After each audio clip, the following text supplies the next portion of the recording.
Welcome back, welcome back. When President Obama took office last year, he said that the way to solve the world's problems was through engagement, not belligerence, and promised that his outstretched hand would heal the differences with other nations. But since then, Iran and North Korea have continued with their nuclear programs, and Afghanistan is still in turmoil. So is President Obama being too soft, too conciliatory towards his enemies? And is there anything he can learn, perhaps, or perhaps not, from President Bush's time in office? Joining me now is the former Vice Chief of Staff of the United States Army and one of the minds behind the 2007 troop surge strategy in Iraq, General Jack Keane. General, welcome. Good to have you with us. What do you feel about the current status in Iraq? I mean, is it winnable, or do you even say it's won? It's pretty close to being won in the sense that we brought the level of violence down to a level that the Iraqi security forces can handle. There's been a 95% reduction in level of violence from 2006, when that level of violence reached almost the state of anarchy. And the level of violence now is at the lowest level, going all the way back to 2003. What this has permitted is for political progress to take place, which was the intent of the surge. And that political progress has taken place. Provincial elections in 2009. We just saw another national election here recently, a few months ago, and now the forming of a coalition and eventually a government. Taking longer than we would like it to take, but that government will probably be formed by the end of the summer. And the Iraqis will determine their own future now, and that's what we wanted. That was our intent, for them to determine their own political future. And you said that, in fact, compared with the whole rest of the Middle East and so on, it's the most democratic situation going at the moment. Well, in all the Arab Muslim countries, there is only one that elects its government officials, and that is Iraq. And that is a sea change in the region, and I think it'll be an anchor of stability in the region for the future. And I think it'll also portend some greater change for the region in terms of a full-fledged democracy maturing in the region. That's a wealthy country, that's an educated class, and I think it'll have a profound impact on the region over time. Now, the situation in Afghanistan obviously is less developed than that, and it's more rural than urban and so on. But how far along the road to say victory, if that's not too much of a word for Afghanistan, are we in Afghanistan? We're just in the very beginning stages. We're putting the resources in and trying to set the conditions for success. And those resources are right now troops and also civilian troops as well, if you will. There's a civilian surge that's taken place by the State Department. The World Bank is coming back to Afghanistan, and that's a good thing. The UN is there to help oversee provincial elections, which will take place in September. This year, 2010, I look at it as putting the resources in place, setting the conditions, and we should begin to see some positive results in 2011. But we still have a long way to go.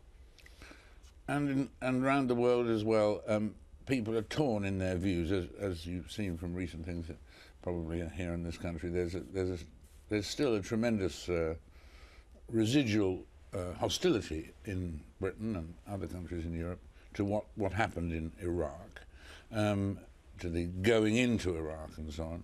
Is there any sense in which that was a mistake, or do you think that was always right?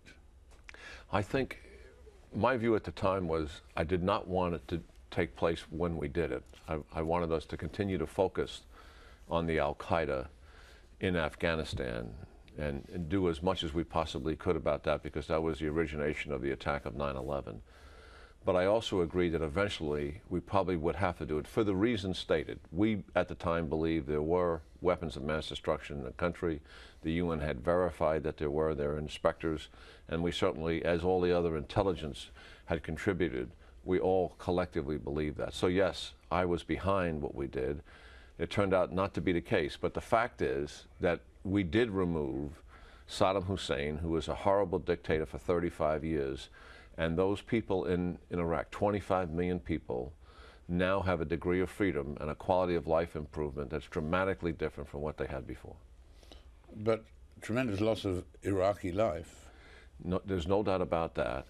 Saddam Hussein killed hundreds and hundreds of thousands of Iraqis. he would have continued to do that if he was still in power.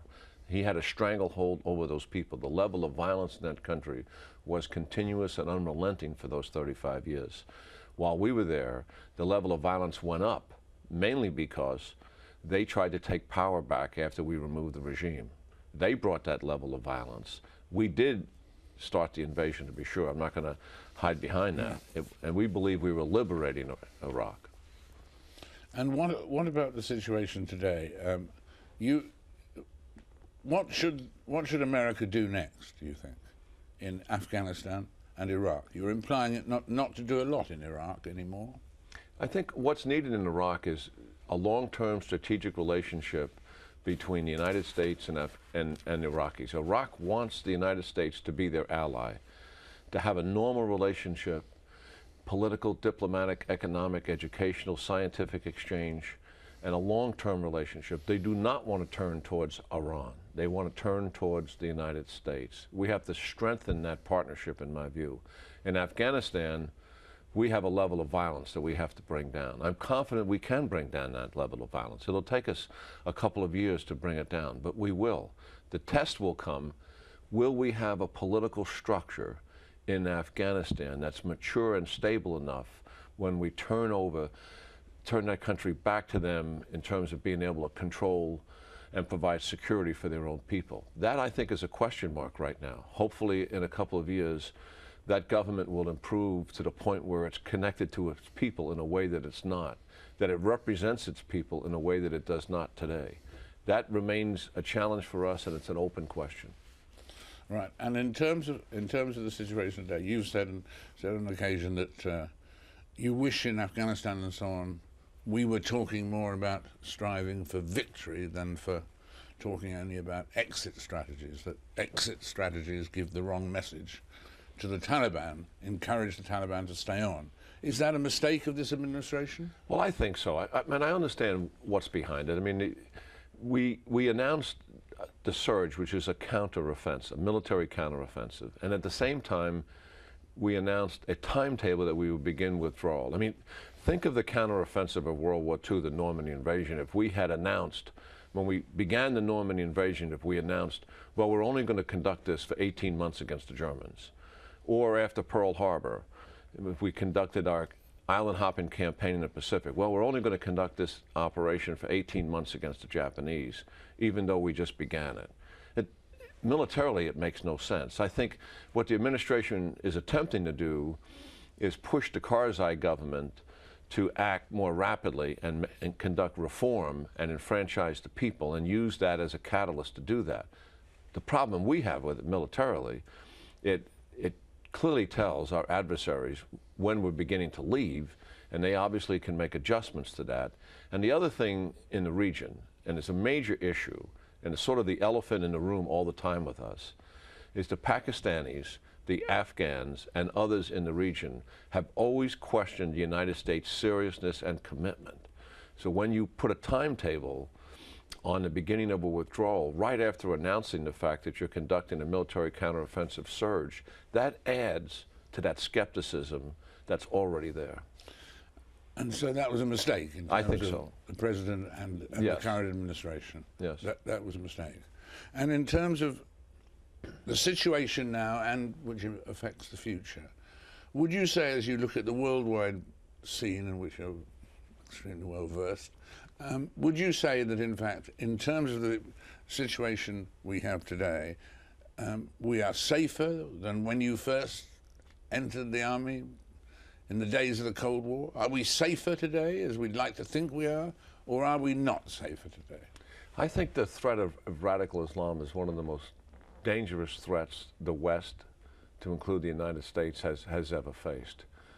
Because while the Soviet Union had nuclear weapons, and so did we, they did not want to lose their regime over an exchange of nuclear weapons. So mutual assured destruction prevented the use of those weapons.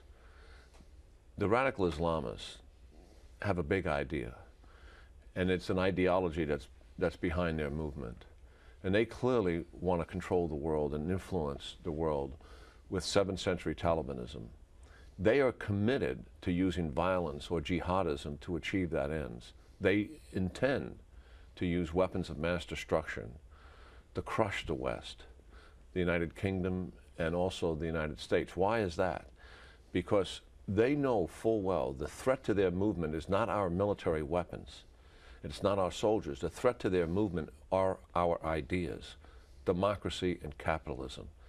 And they want to come to the home of those ideas to take us off the world stage so they can have their way. The fact that they're willing to give up their lives to do that, and the fact that you cannot negotiate with them at all, it makes this movement considerably more dangerous. You mentioned weapons of mass destruction there. Of course, that was a body blow in terms of the reputation and everything else of the Iraq War, that there were no weapons of mass destruction. And we should have been able to find that out, shouldn't we? Well, it was an intelligence failure that we did not, he had the weapons of mass destruction. It was an intelligence failure that we did not know that he removed them. That was the failure. Absolutely crucial. Thank you so much for being with us. It's good to see you. And vice versa. Yeah, I enjoyed it. Thank you. Our thanks there to the General. And now, after the break, the breathtaking Paralympic athlete, Oscar Pistorius.